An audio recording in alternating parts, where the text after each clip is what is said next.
Well, good noon to you. And what a beautiful day.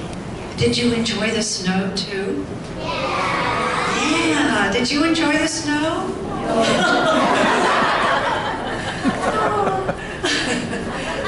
I'm Ellen O'Shaughnessy. I coordinate the Conversations and Coffee. And today is a very special day with Julie Zickefoose.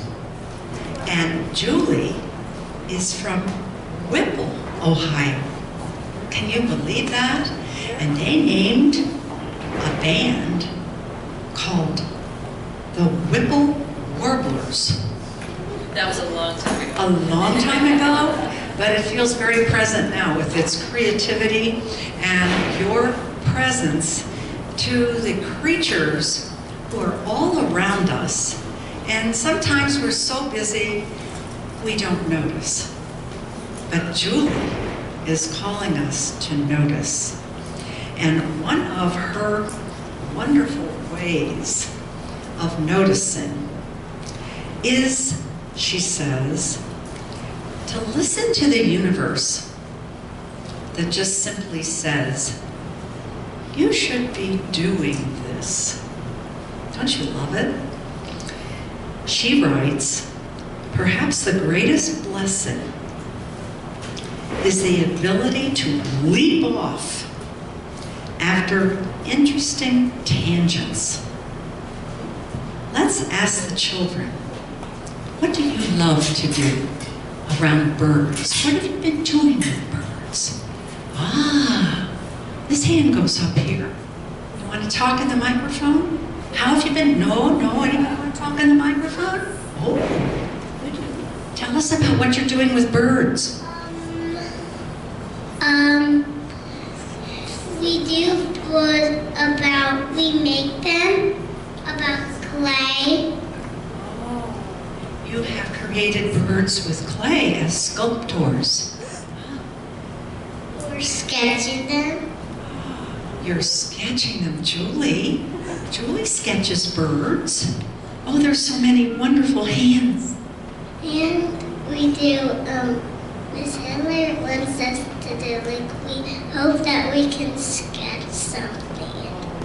That's so beautiful. And your teachers are going to tell us we could spend the whole time, Julie, listening to how the children have listened to the universe and birds. Let's hear about an adult over here who loves birds. Someone ahead of time said, I love birds. What do you do with birds? Oh, a bird watcher we have among us. How wonderful. Well, Julie reaches to working in pencil, watercolor. Ah, tell us, Julie. Shall I start? You shall start. Thank you. All right. I'm so thrilled to be here today. It's kind of a new venue for me, but I know that the Columbus art community is very vibrant, and my friend Lisa Craig Morton has sort of woken me up to some people in it. A favorite of mine is Jim Murren, the plein air landscape and people painter, and I'm about to start a series of paintings inspired by his from things I saw in Ecuador, and I cannot wait. But today I'm here to talk to you about Baby Birds, my book. It's called Baby Birds, An Artist Looks Into the Nest. I think of myself as sort of a very low-grade, unpaid superhero. My superpower is saving economically worthless, inedible wildlife that would otherwise die without me. That's what I do.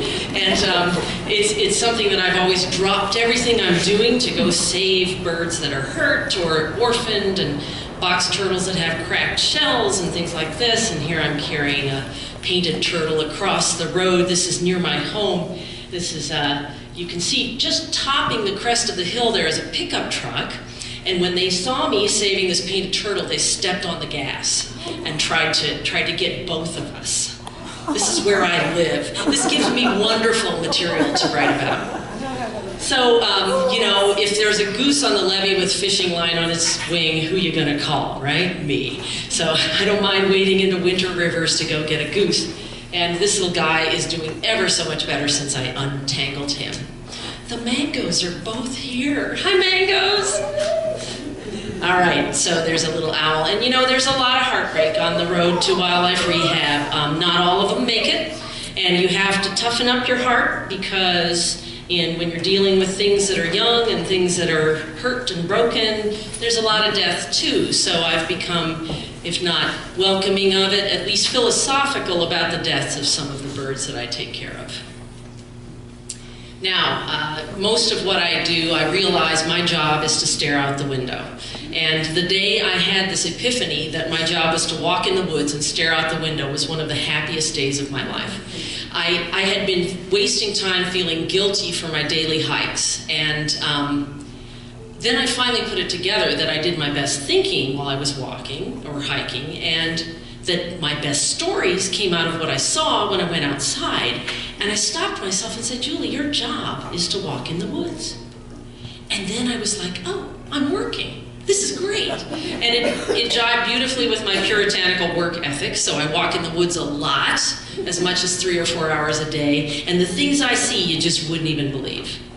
So this is a glimpse into my studio. The studio is pretty much taken up by 2 enormous flat files, here and here. And those are full of bird art. Nobody wants to buy bird art. I figured that out pretty early in the game, but a lot of people want to publish it, so I work for publication, and I've learned not to frame my paintings because nobody's going to buy them anyway. So when I frame them, I can't fit them into the flat file. If I don't frame them, I have hundreds of bird paintings in there, so when I die, there's going to be a fabulous Julie Zickefoose museum that no one will go to that's full of my bird paintings. Oh, you do? Dogs? I have 3 dogs at home. 3 dogs. Okay, well I started out loving cats, if you can imagine, and then I segued to horses, and I drew only horses, and then I went to birds. And then I didn't, okay, so we're not gonna probably talk during the presentation, we're gonna talk after, and that's why it's called Coffee and Conversation. So this is my dad, and I'm very, very lucky to have had a dad. You can't choose your parents, but my father knew something about everything. And he is with me today. I'm telling you, he is with me today. He comes to me in the form of hawks and eagles. And I was driving along this morning, and I was thinking about how the universe opens up when you open. And as I had that thought, a bald eagle came flapping low across the highway with its shining white tail with 2 crows chasing it. And I said, thanks, Dad. I thought you'd agree. Anyway, this is a very special picture. I am 13 years old. I'm trying very hard to be the boy my father wished I was. I was the last of 5, and he had a bunch of dang girls. And he wanted another boy. My brother Bob was working too hard to just be the only son. But here's the really cool part about this picture. We are looking at Audubon prints. These are John James Audubon prints that my father has brought in a big stack to show me. He got them through an insurance premium at work or something like that, and he brought them home to me. So I had a dad who knew how to expose me to the best stuff. And in the 70s, when I was growing up, it was very fashionable to denigrate John James Audubon. He wasn't a good bird painter, his birds were all twisted, they didn't look natural, blah, blah, blah. I always thought he was fabulous. My father always thought he was fabulous, and now the world agrees with us. So anyway, we're looking here at a print of the Arctic tern. Little did I know that this summer I would be asked to restore an original Audubon elephant folio tern print, which had faded in the light. And I had the great honor of taking watercolors to this print on this soft rag paper that was printed on and bringing it back to the same kind of life that Audubon gave it. The one thing I did was, there was a technique that Audubon had in his early paintings of doing a sort of a triangular pie slice of reflection in the eye. Somewhat like the early Walt Disney characters, like Steamboat Willie had a big triangle in his eye, they call him Pie-Eyed Willie. And I didn't like that, so I softened the highlight in the eye and made it more suitable. And then, so because I felt guilty about that, I put a little penciled note down at the corner. I had committed this abomination. and then after that, I was asked to do the common tern too. And I gotta say, Audubon did all the hard work, Audubon and Havel, his engraver, but it was such fun to paint over those.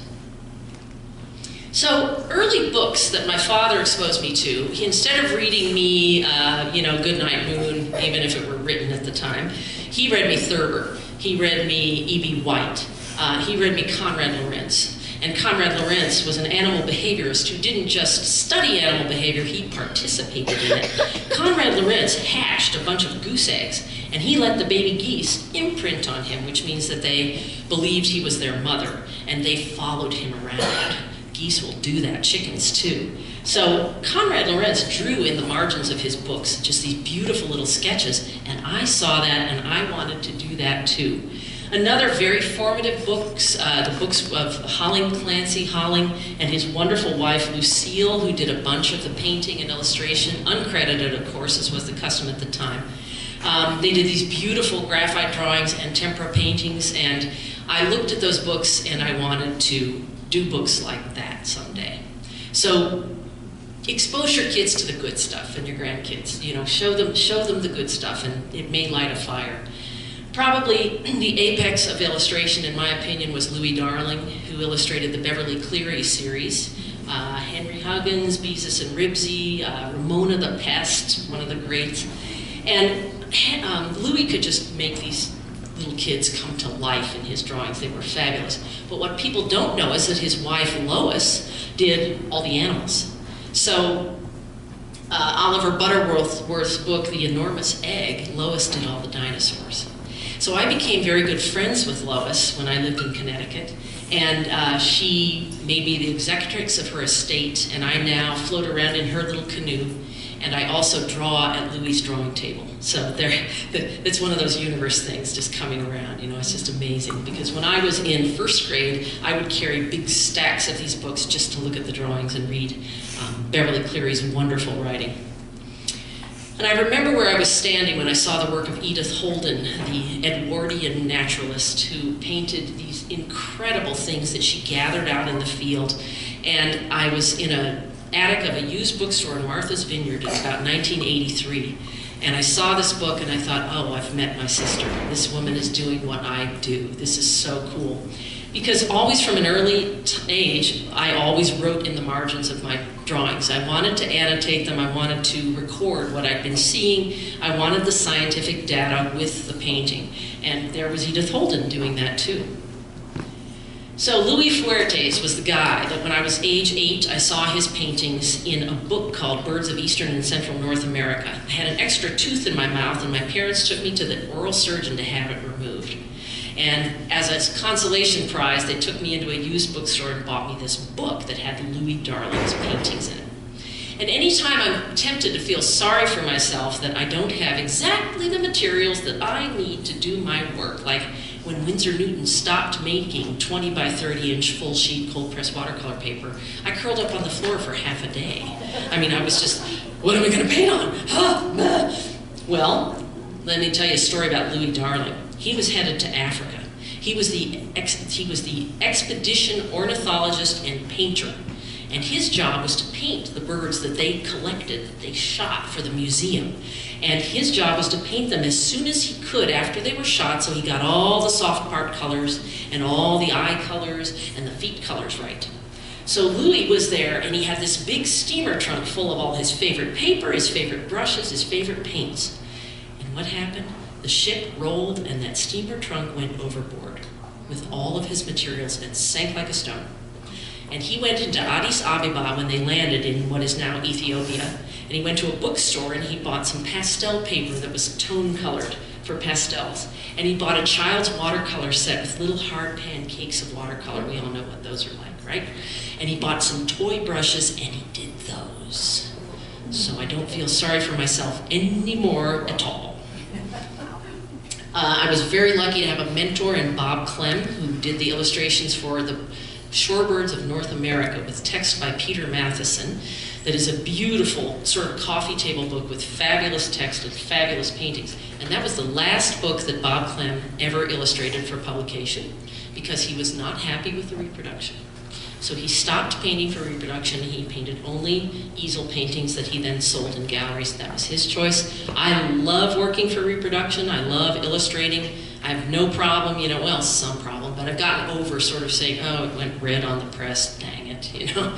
These things happen. But more people are seeing your stuff, so illustration is good. So the foundation, Bob told me, of my work should be life sketching. Just drawing birds as they run around and move. And he said, the more outlandish the pose and the stranger the angle, the more you're going to learn about how the bird is constructed. It's exactly analogous to figure drawing in the studio, where when the model lies down like that, facing away from you, you go, wow, look at those triangles and rhombuses. Who knew that humans had those? So you learn a lot more about how the birds are made. And it's very challenging, but with a spotting scope, which you set up and you can just look through as you sketch, it's much easier. So these are wild turkeys. And when you've been sketching for 3 or 4 hours and you're kind of in the zone, you get these nice, really reductionist sort of paintings or sketches that just have no more information than they need to convey turkey, and that's what I aim for. Here's some ospreys that were sketched from life under the nests, and really you sort of tune into the emotions of the creature, and you get these almost a caricature-like effect sometimes as you go, because you're just you're basically drawing their emotions. So the other exercise that I did was to draw dead birds. It sounds very strange, but you can learn a great deal about live birds from dead birds. So I have always had federal salvage and collection permits, and my freezer is usually stuffed with dead birds. And I give them now to the Cleveland Museum of Natural History, which I think is going to build a wing with my name on it because I've given so many specimens. All road kills, all window kills, birds die all the time, and you can learn a lot from them.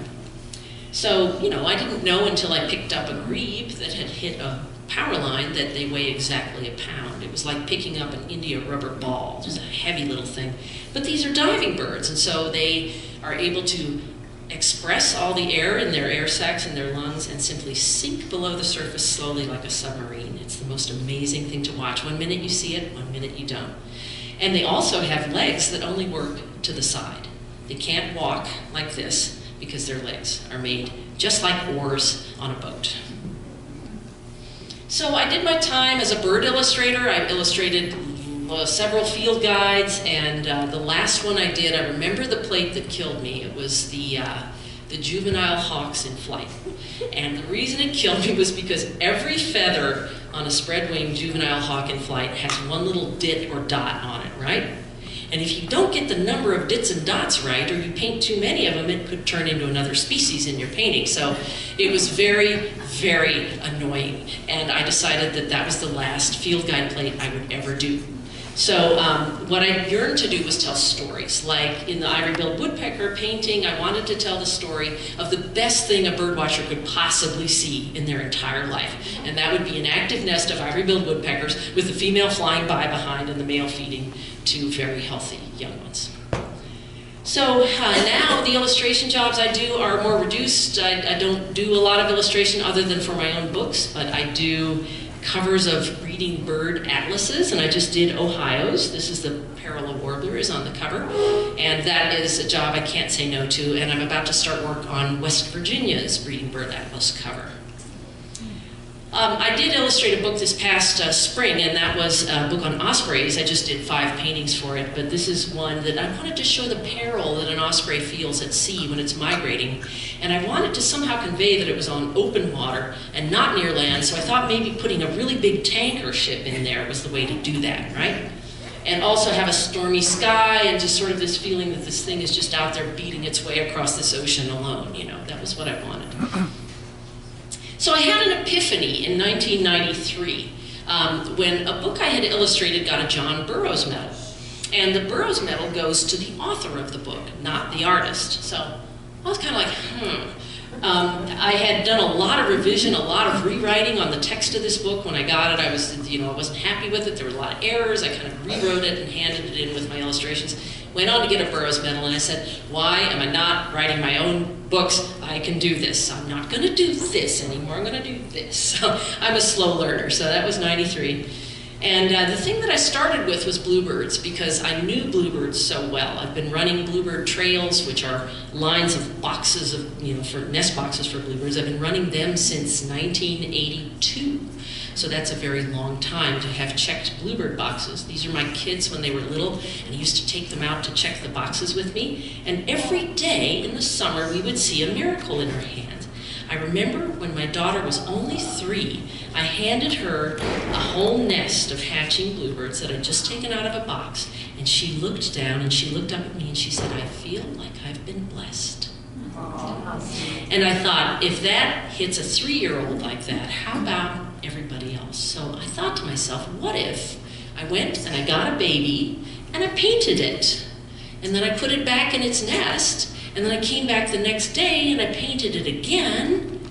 And that isn't exactly the next day, but you know what I'm talking about. And I basically went, got a baby, brought it in the studio, did a painting of it, took it back to its mom and dad. Mom and dad didn't care, they were cool with it, it was all good. So I was painting and painting, and I realized that I was doing something completely unique that, as I found out later, nobody has ever done this. So once I had done bluebirds, I started working on the Carolina wrens that were nesting in a hanging basket by my front door, and that was my first summer of painting baby birds, and I was hooked. They are beautiful in their own way, and I love painting them when they're just a little blob of pink protoplasm, and I love painting them when they're getting their feathers and when they're getting nervous like that. This baby here. Sometimes when you go in a nest box, you get a surprise. That's a tufted titmouse who's very mad at me. Yeah. Sorry to surprise you, but I usually, in the hour-long version of this talk, I have a really nice lead-up to that rather shocking video. If you reach into a nest box and something bites you, it's a titmouse or a chickadee. They are full of beans. And my friend Al Bat says that if titmice and chickadees were the size of red-tailed hawks, we'd all be afraid to go outside. So that's a very ticked-off titmouse. I will show you, I'm not even sure what's coming next. Okay, here's me painting the titmouse. This is how it looks when I'm working. I've got this little creature in my hand. And it's like warm, I'm keeping it warm. I'm feeding it age-appropriate food, species-appropriate food as I work. I have the federal and state permits to do this. I know the parents won't desert, it's all good.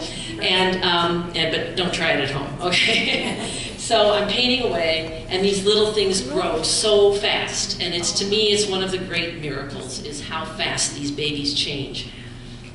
And the pin feathers start to come in on the wings, and you get this creature that looks nothing like what you started with. And then they start to grow these little butch crests. And I often think that as all those hundreds of pin feathers break through their tissue-thin skin, how miserable they must be. You know how when you're getting teeth, how much it hurts and you got molars coming in? Imagine if you had 200 pin feathers coming through your skin at once. Ow! Ow! So there they are, titmice in the nest, and they all fledged and they did great. This is day 19, same house as the mother titmouse was in. Watch what happens when I say wow. Wow. You guys are really cute. Okay, come leave me be. On day 19.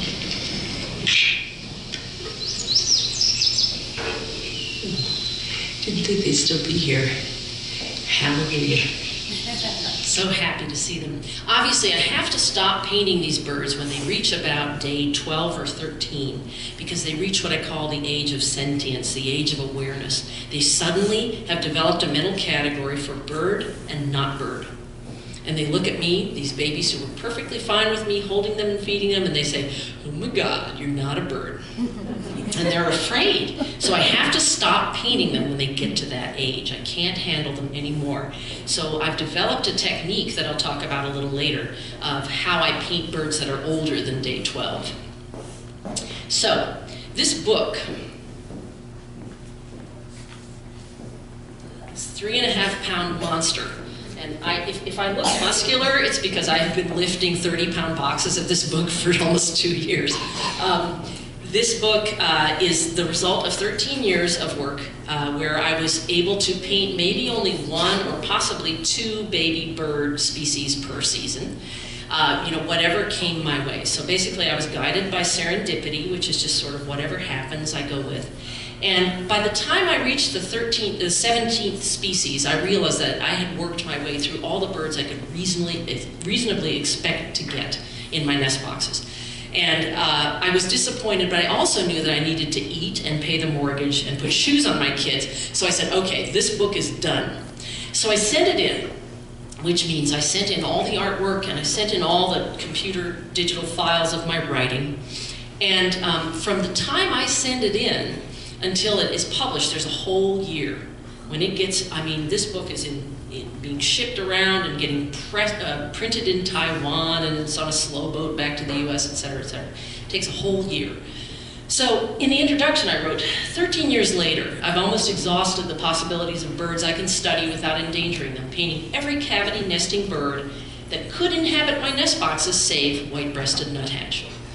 Oh, how I would love to have white-breasted nuthatches to paint. But each species I have been able to depict seems like an extravagant gift. I dream of a second volume depicting whatever birds fate sends my way. Top of the list, white-breasted nuthatch. The possibilities are delightful, if not endless. So, the maiden launch of this book was in May April 2016. I went to a festival in West Virginia where I debuted the book, and I gave a talk. And I signed it, and I was selling it for the first time, and it was so exciting. And I got in my car and drove back the 4 hours from Fayetteville, West Virginia to my house. And I stopped the car in the front yard, and before unloading it, before even running into the bathroom, I got out of the car and I ran a beeline down to a box on the clothesline pole down in my backyard. I can't tell you why I did this, but I had a strong feeling I needed to be there. And that little box had fallen open. And in the box was a white bird with her little bill pointed to the sky, exposed to the world, the weather, and it was a white-breasted nuthatch. And she was on 3 eggs in a box on my clothesline pole, and if the hair isn't standing up on your arms right now, it should, because it was Mother's Day Sunday. So that's what I mean about the universe telling you you should be doing this. So of course, I dropped everything and I made the most incredible baffle for this box so that no raccoon or snake or chipmunk or mouse could climb up and eat my precious nuthatches. All of my boxes are protected this way. So I made this awesome baffle. Here's me opening the box. It's like Christmas Day, about 8 days later. I didn't even know the things were in there. Then I get home, and this is what I find.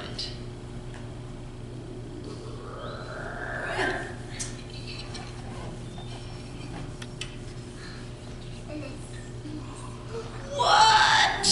My freaking God. Houston, we have nuthatches. That was one of the best moments of my life. Well, there's Mama on a freshly hatched baby nuthatch, and I was so determined that nothing happened to these babies that I practically watched the box around the clock. And look at this beautiful little nest, and you know what she's lined it with? Is hollow fill from my dog's toys that he ripped up and, you know, in the yard. So she liked hollow fill. And this is a baby nuthatch in the hand.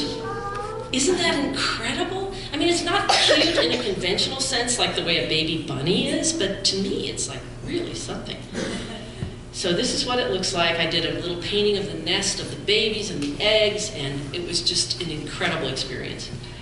This is my favorite video in the whole thing. Don't miss it.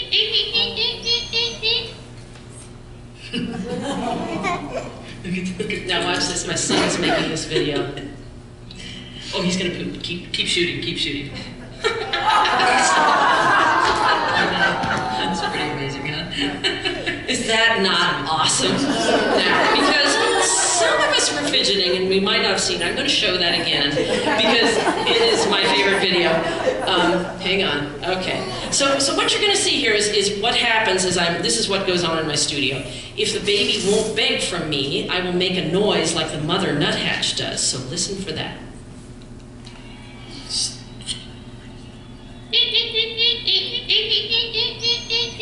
Worked. What is that? Scrambled egg. Look at his throat. Oh, he's gonna poop. Keep shooting. Keep shooting. Yes. That's pretty amazing, huh? Now, did you notice how the poop was contained in a membrane? It's completely clean. It's like, this is the most amazing thing. It's a bird diaper. So basically, they have this little mucous membrane, and all the poop is contained in it, and the mother bird can pick it up, or the father bird, with her bill, and fly it a long way away from the nest and drop it without ever soiling her bill or the nest. And that's called a fecal sac. And when the baby bird stops producing this membrane that makes a fecal sac, it's almost ready to fledge, which means to fly out of the nest. So at the point at which the nest is starting to get dirty, the babies leave it. So the nuthatch grew up very nicely. There were 2 babies that hatched, and I painted them, and I quickly ran out of paper because they were in the nest for 21 days, which is very, very long time. The female always sat in front, the male always behind. And I have noticed that as I work with these baby birds, the young birds keep exactly the same position in the nest throughout their infancy. They, just like a kitten, if you've ever had a litter of kittens, each kitten will pick a teat on the mother and say, this is mine, I drink at this one, everybody else away. So the babies keep their position in the nest. This was one of the sweetest rewards of my work ever. These babies had been fledged for almost 3 weeks. They were gone, they were flying around, being fed by their parents. And I have a tomato stake in my flower garden right outside my studio window, and this fresh, beautiful baby nuthatch came and perched on the tomato stake and looked in at the drawing table where he had been drawn for so many weeks, and looked at me, and I looked back at him, and we had a moment. So I was trying to get out of the bird rehab business. I was trying not to do a lot more of this because birds have a way of taking over your life. They come into your life and you change everything you do because you have to feed this thing every 30 to 45 minutes. Now that's a lot of feedings. And so you really can't do much of anything unless you carry that baby along with you. So if you have to go to the bank, or you have to drive 30 minutes into town, you have to put the baby in something like a purse and carry it with you so you can feed it, and you have to bring the live mealworms, and before long you have a little petting zoo rolling along, and it's rather distracting. So it's hard. It's something that not everybody wants to do. So I was fine, and what I did was I got a scientific collecting permit instead of my wildlife rehab permit. The difference between the 2 types of permits is, with the scientific collecting permit, I don't have to have my home telephone number posted and sent to every veterinarian, soil conservation service, and wildlife officer in the state. I don't have to have my home telephone number on the ODNR website as somebody, who you gonna call? Julie, right? So you know, for my entire life I had had my home phone number floating out there, and it just got to the point where I could barely do anything but answer the phone. So I had gone undercover, I had a scientific collecting permit, the phone calls stopped, I was able to paint, I was able to write, I was able to grow a vegetable garden, it was awesome. And then Facebook comes along. And I have 4,000 friends on Facebook. And those 4,000 friends have another 18 million friends. And each one of them says, oh, I know who you need to send that picture to. I know who's going to help you with that. Julie will help you with that. So I'm actually in worse condition than I was before. So somebody from Marietta, Ohio, which is a mere half hour from me, sends me this picture of this totally dehydrated, clearly dying baby blue jay. And I'm like, no, because I've always wanted to raise a blue jay and I never have. So I think, okay. I start to tell her how to feed it and what to do to save its life, and I see that it's sick, and I go, just bring it to me. So from about the first 5 minutes, I was completely in love, and I set about saving Jemima. My daughter came home for spring or summer break, and she was exhausted. She had been through final exams, and she walked in like a ghost. And the first thing I did was put that little bird in her hand, and I said, this'll help. And she said, you always have a little friend for me. So they became very fast friends over the 3 weeks that she was home, and they were inseparable, in fact. A lot of wildlife rehabbers will say, feed them and leave them alone. Protect the wildness in your charges. The problem with blue jays, and actually with all baby birds, is that they need to know they're loved. They need to feel that they have someone who cares for them. You can't just stuff food in them and walk away if you expect them to thrive. So my reasoning went, this is a highly social being. She would be in her family. She would then join a flock of other blue jays. I'm going to give her some social stimulation, and we'll let her sort out who she is. So this is what the kids devised to give her exercise. That's my son Liam's foot. This is blue jay exercise.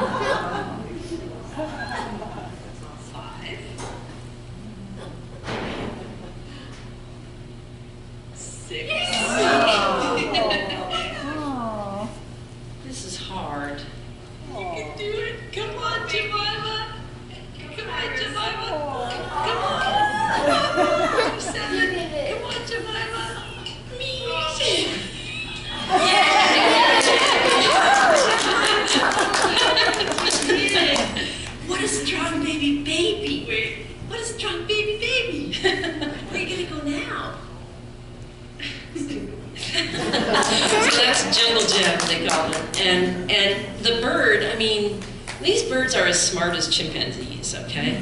I think of blue jays and crows and ravens as flying monkeys. That's how smart they are. So she was a real kick to raise. This is how to inflate a blue jay.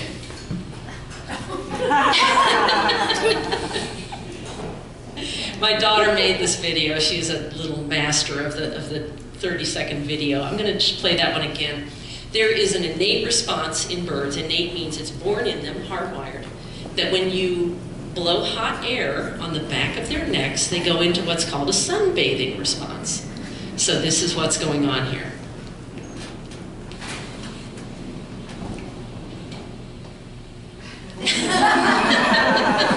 So if you ever see a bird under your feet or in the backyard in the hot sun suddenly spread out, fall over on its side and spread its wing and raise its hair, its head feathers, that's what's going on. So what was interesting about Jemima was I tried to give her time out in the tent. I had a beautiful flight tent set up in the garage. And I would put all her favorite foods out there, but she would not eat until I came out to say, Jemima, are you eating your food? And then she'd go, oh yeah, I'll eat. And she'd fly down to the bowl and she'd eat. And I thought, ugh, there's something going on here. She was missing the social stimulus of having us around. So she was raised in the house. She got in the flight tent when she got so rambunctious and so annoying that I couldn't stand her in the house anymore. And then I'd take her out to the flight tent. But really, she was raised in the house because she needed our social stimulus. Whoop, I put the other one.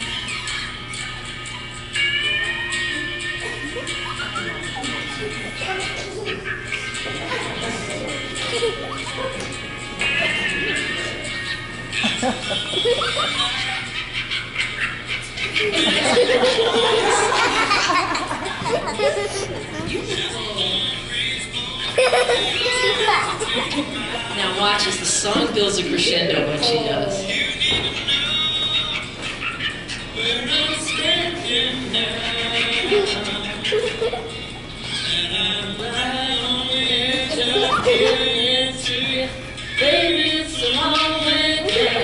Come on, Jemima.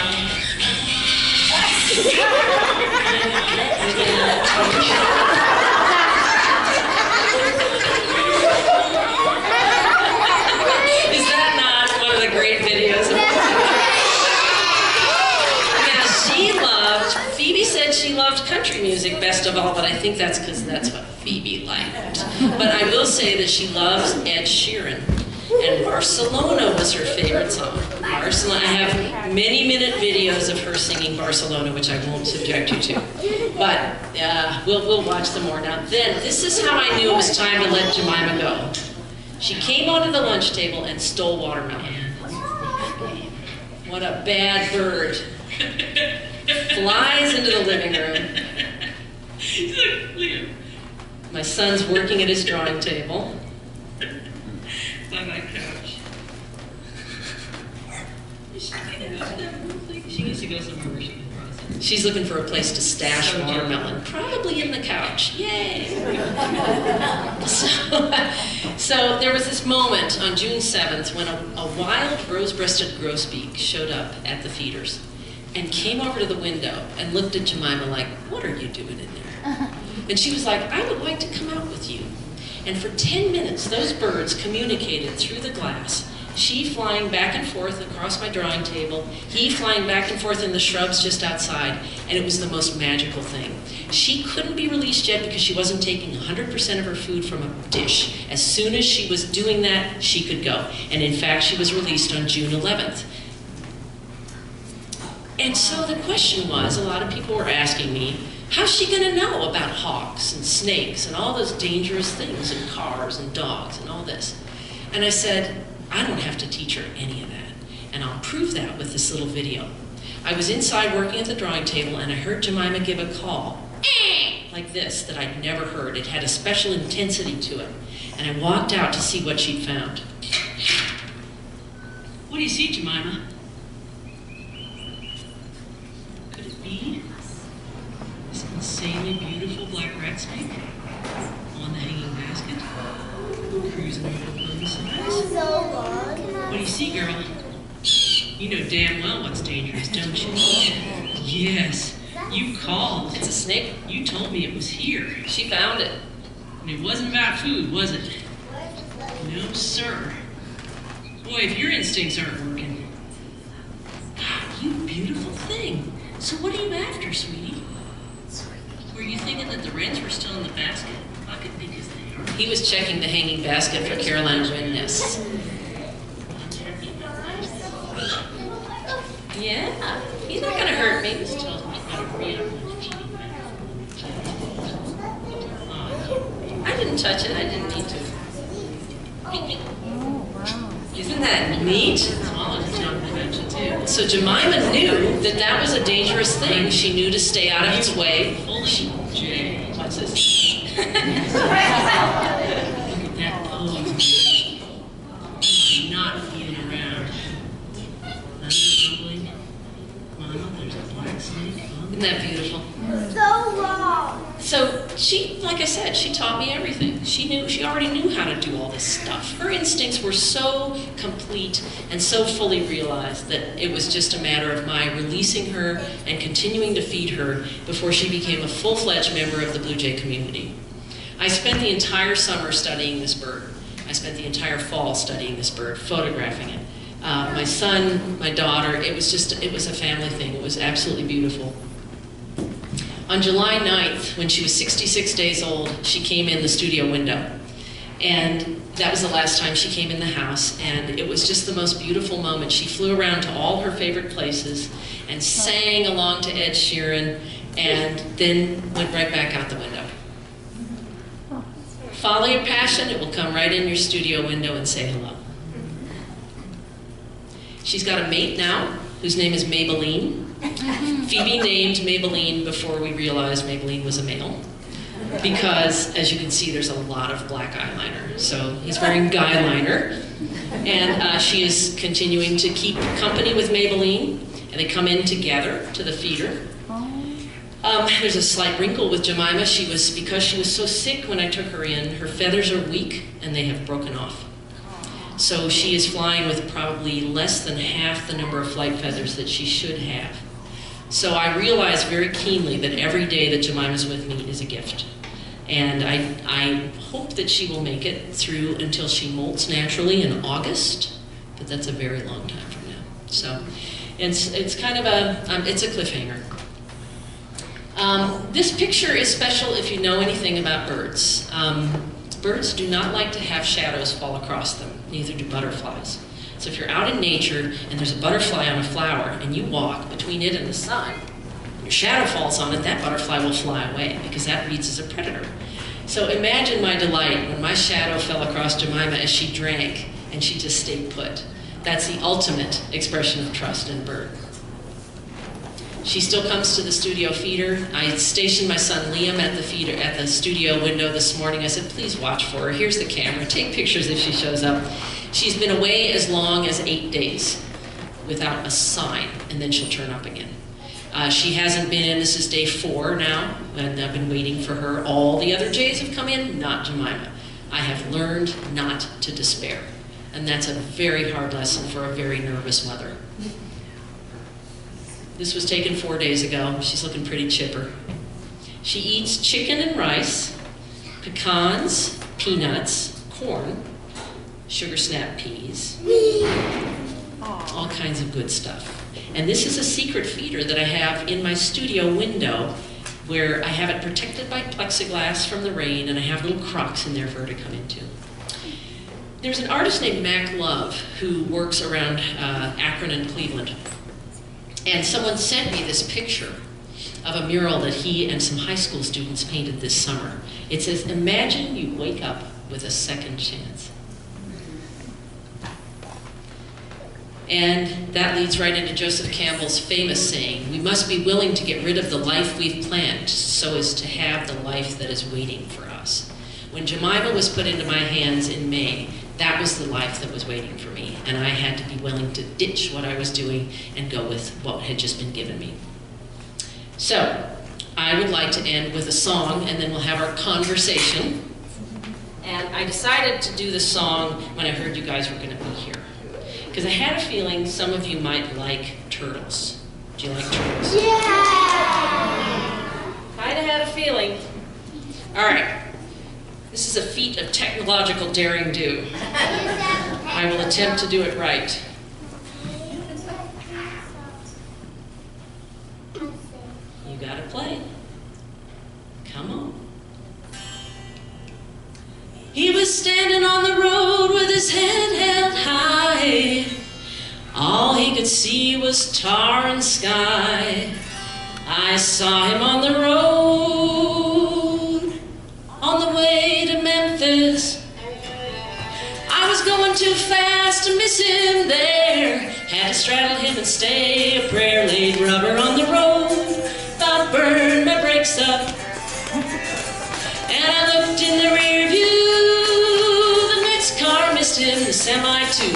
I stopped on the road, on the way to Memphis. Pick him up, carry him across. Pick him up, carry him across. Pick him up, carry him across. Little soldier knows where he's going. Pick him up, carry him across. Pick him up, carry him across. Pick him up, carry him across. Little soldier knows where he's going. Well, I saw 30 more that the cars had crushed, and I asked myself, what's a big fat rush? We barreled down the road like we own it. He's just trying to live his life, out looking for a brown-eyed wife. He'll cross 4 lanes to try and find her. Well, soon there won't be any more, 'cause they're all lined up at heaven's door. The little soldiers down on the road to Memphis. Pick him up, carry him across. Pick him up, carry him across. Pick him up, carry him across. Little soldier knows where he's going. Pick him up, carry him across. Pick him up, carry him across. Pick him up, carry him across. Little soldier knows where he's going. In Southeast Ohio, we have the most beautiful turtles of all.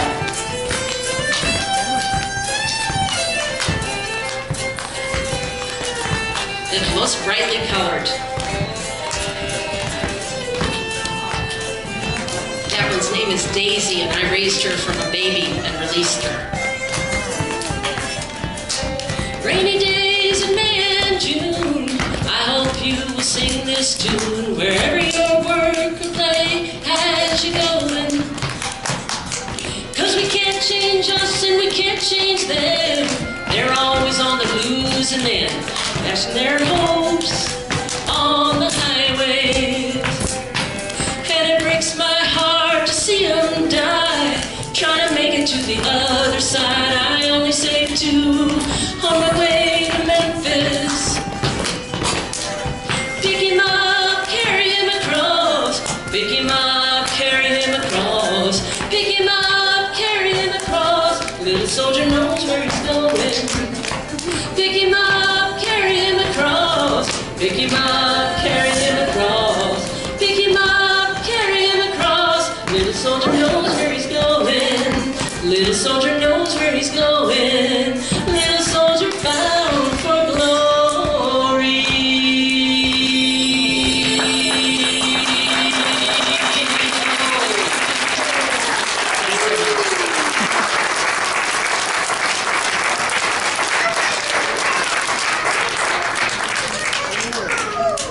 Thank you very much.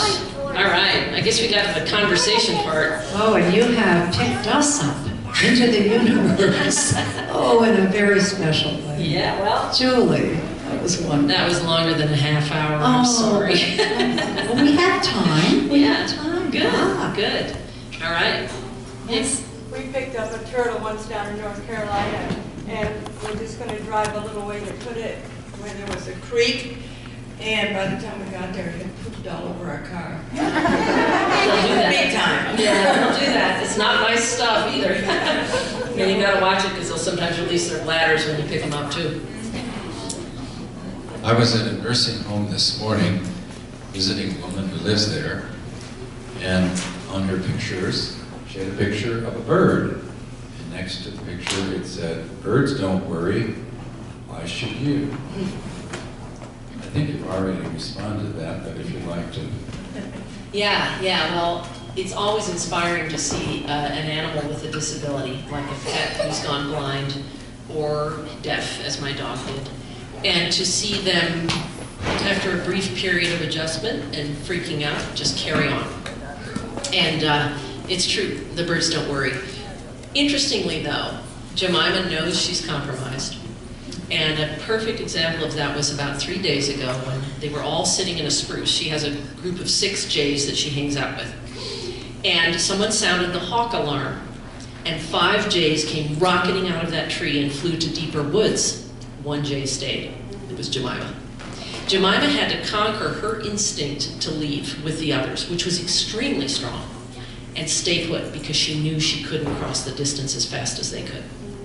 So it's that kind of intelligence, it's that kind of override of instinct that's going to keep this bird alive for as long as she has been alive.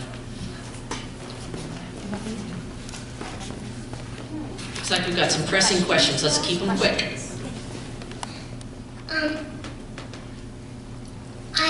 I was driving back from my school to my home, and they found the turtle. And what did you do? My dad picked it up from the road, and he got to bring it home. And then what? We let it swim in our pool. Okay. A lot of people's first instinct is to bring the turtle home, which is exactly the wrong thing to do. Because a turtle will live its entire life, which could be 150 years long, in the same 1 to 5 acre plot of land. So when you take a turtle away from the place that it knows, it may wander for years looking for something familiar. The other natural instinct for people to do when they get a turtle is to put it in water. Box turtles are terrestrial creatures and they will drown in water, so you gotta not do that. So, especially something like a swimming pool, you don't want to do that. So when you find a turtle, the best thing to do is pick him up, carry him across the way he was facing, and leave him there. If the habitat is terrible, like a supermarket parking lot, you can assume that he was dropped there by someone, and you need to take it to the Ohio Wildlife Center, where they will get in touch with somebody like me and say, hey, do you have 80 acres we can put a turtle on? So, yeah. There's a dilemma though, if your dog brings you the box turtle. Yes, that's tough. You want to put the turtle back where it was. Right. But then the dog knows where it is. Right, you don't know where it is, yeah. Chet brought home 1 box turtle to me, and I found him chewing it in the front yard. And it turned out to be Nerat, a turtle that I had healed 2 years earlier, wired the shell, epoxied it, everything. So I knew Nerat was home. I mean, this is where he lived. And I just had to teach Chet right at that moment that he was never to chew on a turtle again. So he did, which was not a hard thing to do because he was a good boy. Yeah. Yes? I'm wondering if you were exposed to Beatrix Potter when you were growing up. You mentioned those other artists. Yeah, Beatrix Potter, you know, I could go on for hours about Beatrix Potter. She's magic. And, you know, there was somebody who was told she shouldn't be doing what she's doing and that she wasn't any good at it. And, you know, because she was female. And she just said, well, I'm just going to write stories about rabbits then and you watch, you know. So, yeah, I just love To go watch it? Was it What? one of her characters? Is it Tabitha? Tabitha? To watch it? That was the pussycat, right? Yeah. Jemima Puddle Duck was the goose with the bonnet. Was my favorite. Well, let's take a moment, just a moment, to talk about your amazing drawings. Okay. Your art.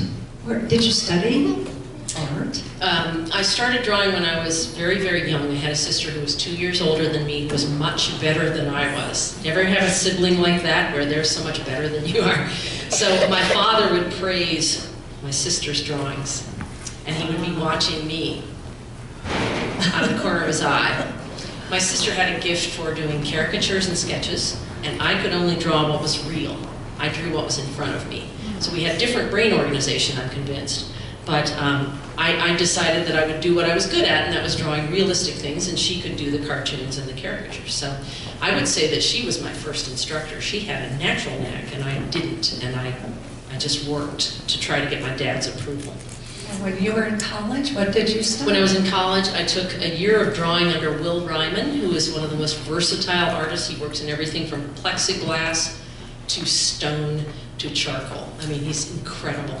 And I'm still in touch with him. And I took a year of drawing from him as a freshman, and it laid the foundation for everything. It was the first studio drawing I'd ever done. I'd never been in front of a model, anything like that. So that was the totality of my formal instruction, was that. And then after that, when I started painting watercolors, I got Northlight books out of the library, just piles of them by Northlight, and I would bring them home. How does Blender wash? You know, Now, speaking of books, you have your books here I do. to sell. Yeah, yeah, I have a price list there, and I have And we limited can edition browse prints, and yeah, I'd love to sign books for people. If you brought books from home, I'm totally happy to sign them. So, yeah. Good. Hey, you've been waiting so long. What's your question? One time, Talk into the microphone so the people over there can hear you. one time, my dog ate a bird, but I got it from my dog before it like swallowed it, and I put it in its like birdhouse. Then every time I come to it, it opens its mouth, and I have food in my hand, so I give it some food. Well, that's nice. That's a good save. Did the bird make it? Great. Did it grow up? Yeah, it made it. It made it. Hot dog. That's wonderful. Did your dog learn anything from the lesson? Nope. Dogs. I have 3 dogs, but 2 of them do not eat birds, just my Millie, the little dog, she eats everything. That Millie. Yeah. Okay. We all set? All right. Thank you. We're nearing the time. Thanks very much.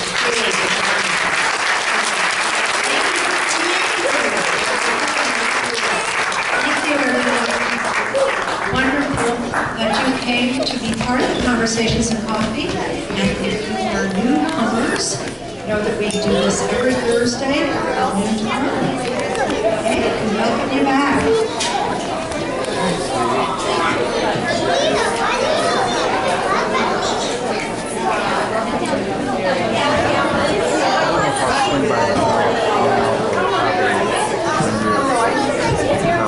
Oh, okay. Good, good. Yeah, my daughter works at home. Yeah, I was thinking you might live closer to Dawes. No, I live closer to Lisa. Good stuff. I'm in Detroit. Oh, okay. Oh, okay. Wonderful. What street, John? When did you do this? I did that. That was one of the first books I did, and then that's a reissue. I revamped it last winter and updated it. So I wrote it for Rodeo originally. Well, I guess they're getting that for Christmas. Yeah. How much are they? They are 15. Here's the price list. But I'll get it. That's good.